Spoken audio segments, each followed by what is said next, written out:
Welcome to another edition of Chargers Unleashed. Jake Hefner and Dale Wolkenstein here with you from the LA Network. Today's show, of course, is being brought to you by Bet Online, Charger Bolt Family, and Rock Solid Sports Memorabilia. If this is your first time tuning into the show, make sure to hit that like and subscribe button on YouTube. You can also follow us on Facebook, Twitter, Instagram, Spotify, and Apple Podcast. Dan Wolkenstein, it's June again. We're talking football, though. But we're talking football. We've got plenty of Chargers Nuggets to get into as mandatory minicamp kicked off the first day of those practices yesterday. Obviously, we have the second day of practice coming later today, which we will get into eventually when the news comes out from that practice. But today we wanted to recap, as there was a lot of little nuggets that took place during Chargers practice yesterday, namely some changes to the training staff, some good 7-on-7 drills that came out of that. Obviously, the return of J.C. Jackson. A lot of good things to dig into from that. But Dan, first and foremost, obviously, as always, how are you doing, sir, before we get into all this? I'm great. Lots of optimism around training camp for the Chargers coming up because there's some good news coming from OTAs, which we're going to get into. Tons of highlights, takeaways from day one. Obviously, we'll get into some podium talks as well from Brandon Staley and Derwin James, some of the quotes that they had given us. Mike Williams is out in the field, so we can kind of put those rumors to bed. I'm great, man. How are you? I'm good, man. It's still June. Basketball is now officially over. Hockey is now officially over. This is where you're just like, okay, football's right around the corner, isn't it? And then you still look at your calendar and you're like, oh, God, we still have like 6 weeks before we get into the meat and potatoes of training camp. Yes. Over or under? Let's go with 34,650 smiles when news came out that J.C. Jackson is expected. It's like, where are you going with this number? It's astronomically high. Be ready by training camp and week one. Over under. Has to be over, right? I'm pounding the over. It has to be over. The expectations for J.C. Jackson after sustaining that injury last year were bleak at best, considering the severity of it. We heard from the doctor's reports yesterday that it was going to take 7 to 8 months for him to return. And then we heard Tom Telesco say in March to say, yeah, we expect him to be ready by the first week of training camp. And he's already out there during minicamp. Hats off to J.C. Jackson for getting back on the field. Which we'll get into here in a bit. Awesome news. But I want to remind everybody real quick that Bet Online remains your number one source for all of your sports betting needs this season. Always the fastest and easiest way to get all of your betting info, including live betting options and your favorite casino and card games available to play right from your very own home. Get into the action today and head over to betonline.ag or use your mobile device to join, and be sure to use that promo code BELIEVE. That's BLEAV to receive your 50% welcome bonus on your first deposit.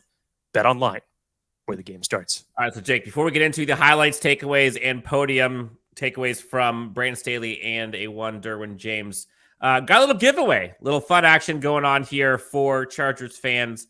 Go on to Twitter. We're giving away a Quentin Johnston navy blue jersey.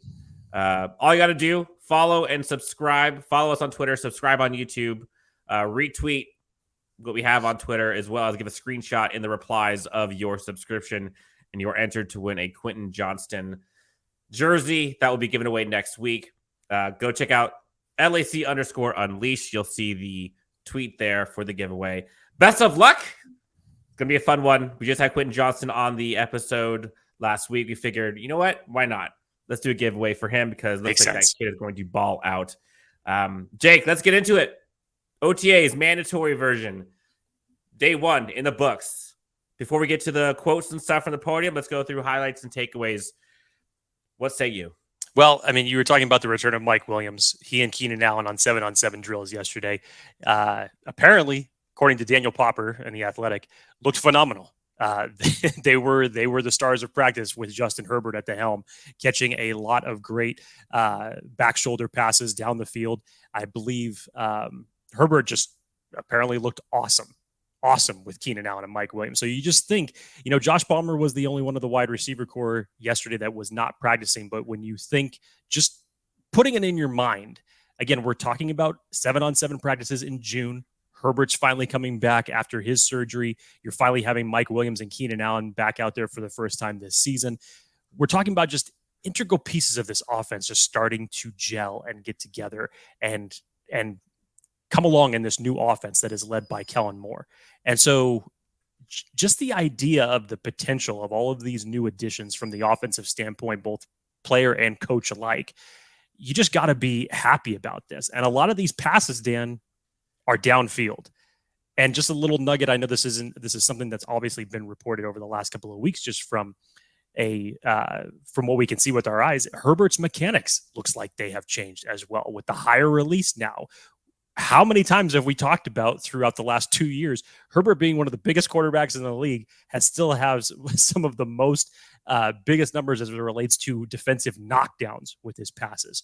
So I think you have to take it away that this is another thing that Kellen Moore is digging into as far as getting Justin Herbert to the point where he wants to be. And ultimately, the best phrase that everybody likes to hear, airing the ball out downfield. Yes. Mike Williams seems to be healthy. We can put all of those rumors to bed. No clue where those came from. Mike Williams is out there. Seems to be doing just fine. Justin Herbert, obviously, seems to be doing just fine. Another takeaway, Jake. We heard names. Eric Smith, writer for the Chargers, talked about some pass breakups that were on display. And it was less about the pass breakups to me and more about the names that we saw doing the pass breakups. That's right. You're hearing names like Mark Webb, Dean Leonard, Alohi Gilman, all having noticeable pass breakups in team drills. Derwin James forced incompletion. But those first three, Dean Leonard, Mark Webb, Alohi Gilman. Dean Leonard, Mark Webb especially has a hell of a camp ahead of him if he wants to make this team. But those other names, those are the ones you got to see step up. Dean Leonard, you saw special teams contributions last year. Obviously, Alohi Gilman seems to right now be in a starting role for safety alongside Derwin James. Alohi Gilman standing out so far, according to Daniel Popper. That's a good thing to see. You want to see those pass breakups. You want to see them in connection, in sync with their defensive counterparts. That was one for me that I would love to see more of. Yeah, it's interesting it's interesting for a couple of reasons, just from the names that are in this group. Let's start with Alohi Gilman, for example. Obviously, he's slotted now as the starting safety next to Derwin James, obviously with the departure of Nasir Adderley. I still am, not because of Alohi Gilman, but just as the safety group as a whole, I still see them investing to go out and get another player in this conversation. It seems too easy.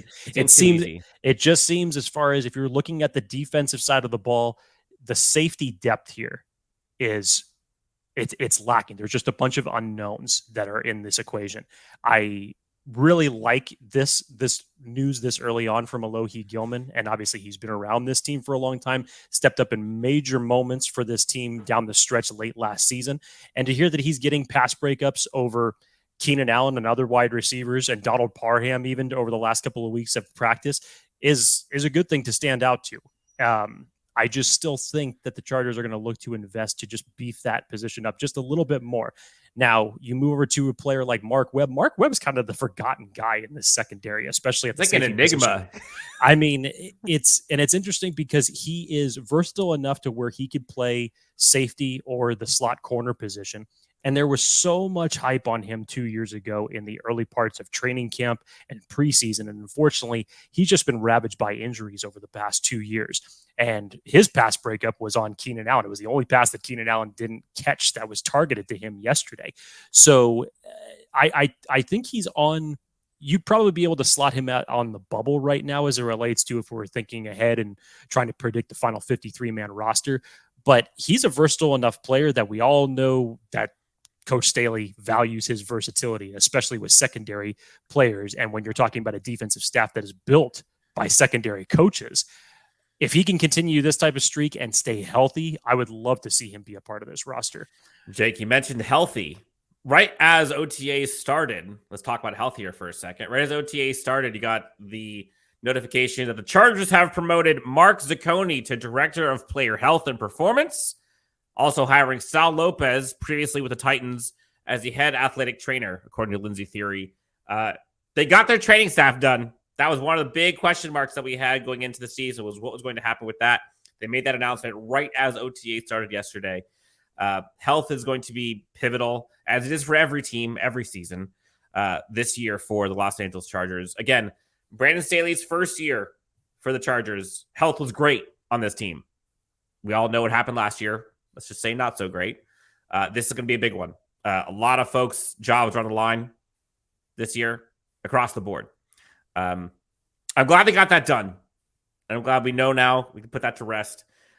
Training staff seems to be intact at this point. I mean, you just hope that it can be better. It seems like the Chargers will go through spurts where it's like every 2 or 3 years, they will have a year where they luck out and they actually have a year of health. This whole saying goes, just because they got a new athletic trainer doesn't necessarily mean they're going to entirely kick the injury bug. You can only knock on wood and say as many prayers as you can for that going into this season. But Sal Lopez obviously replacing the former athletic trailer Damian Mitchell, who the Chargers had last year. Again, you would just hope that some reconfigurations to this training staff will help keep this team healthy throughout the duration of this season. And, you're never going to come out completely unscathed, and injuries will eventually rack up. But, man, you talk about the list of injuries that the Chargers sustained last year. You can't take that again. So hopefully this is going to be something for the better. Yes. We're saving the best for last in terms of highlights. We're going to be talking about J.C. Jackson here in a second. But before we get to that one, Jake, got a kicker battle. We talked about it last time. Still going and still going strong. Still even. Neck and neck. Still neck and neck. Apparently, they each went 4 for 5 on field goals yesterday. Again, we've talked about it. I would be shocked unless there is a cataclysmic decline from Cameron Dicker. I think it's his job to lose, even if Dustin Hopkins balls out. It just seems, I could be wrong. It just seems that way from roster construction, from a momentum perspective. But good to see that they have kickers who are making kicks, to put it simply. And worst case scenario, they're able to get one of these guys traded for some assets, which you'll take. Exactly. And it probably won't be many if it ends up being the case in that circumstance. But yeah, both go 4 for 5 a few weeks back. They both went, what was it? Same number, or 5 for 5. They ended up making all their kicks. So at least they're keeping things competitive at the very least. Cameron Dicker, his missed kick came from about 30 yards out. Dustin Hopkins' miss was a little bit longer at 45 yards out. So let's see how this battle heats up, man. I mean, if there was a trade that was going to end up coming with either one of these guys, I personally think, as you said, the Chargers will stick with Dicker in this circumstance just to kind of go for the youth movement, have maybe a kicker to set you up for long-term sustainability at that position. But if a trade was to happen, I would expect it to happen within the three weeks of the preseason. Probably. That would probably be the best bet. And again, talking assets here probably won't be much. We're probably talking about no more than a 7th round pick at best if we want to just take it from a draft perspective. But yeah, hey, it makes for an exciting battle to watch. Well, you said assets. One of the biggest assets the Chargers brought in previous offseason was a one J.C. Jackson. We also saw what happened last year. Don't have to rehash that.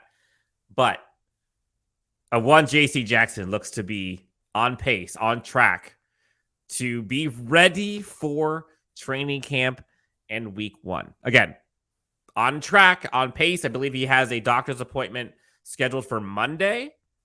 And if he's cleared, then they're ready to rock. And that in and of itself is a miracle. And we're actually going to have an episode dedicated solely to the impact of J.C. Jackson returning by week 1 and what that would mean to this Chargers team. But we'll preface that by saying you can't limit the number of ways this impacts this Chargers defense and this Chargers roster construction if J.C. Jackson is able to be as advertised and healthy by week 1. And there's a whole bunch of quotes we'll get into from Brandon Staley, from Derwin James about him. J.C. Jackson himself kind of talked about the road to recovery and what his off seasons look like and what his goals are. But if J.C. Jackson can indeed be ready by week 1, wow. Like you said, hats off. I mean, all of our ears kind of, pricked up when we heard Tom Telesco back in March say that they were expecting J.C. Jackson to be ready by week 1 of training camp. And everybody's like, wait, what? I don't think that we can understate the severity of the injury. A torn patellar tendon for J.C. Jackson. Folks called it career-ending. I mean, you've seen it. It's along that line of severely shortens players' careers. Other players have been able to come back from it, but not have the same type of play that they had prior to the injury. And when you're talking about a cornerback sustaining this injury, that's just a whole nother level when we think about how much pressure you need to be putting on your knees covering wide receivers out there. So to have this type of injury, and the doctor apparently had given him a 7 to 8 month recovery time, as we have, I'm sure, all been following J.C. Jackson, unless we've been sleeping under a rock the past several months, seeing all the highlights of his rehabilitation, his time in the Chargers training facility, working to get himself back healthy. And then just to hear some of his quotes, Dan, it's just like, man, how can you not root for this guy? I understand that when he played limited last year, I think that the surgery that he had on his foot those last 2 weeks of training camp severely put him behind to force him to play catch up by the time the season started. And at that point, the Chargers really needed him. And take what you will from the short period of time that he played last year, but I just don't think that he got the full time to really get antiquated with the system.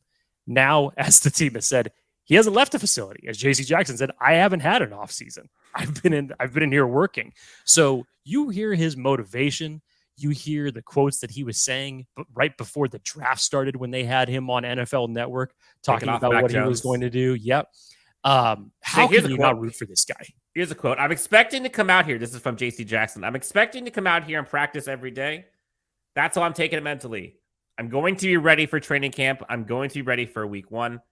I'm going to be ready whenever my name is called. Whenever the doctors say I'm clear, I'm going to be ready. He continued. Hopefully he clears me, but I don't want to put anything out there that I'm going to be cleared. I just don't know. I'm taking it a day at a time, but I'm right on track, he said.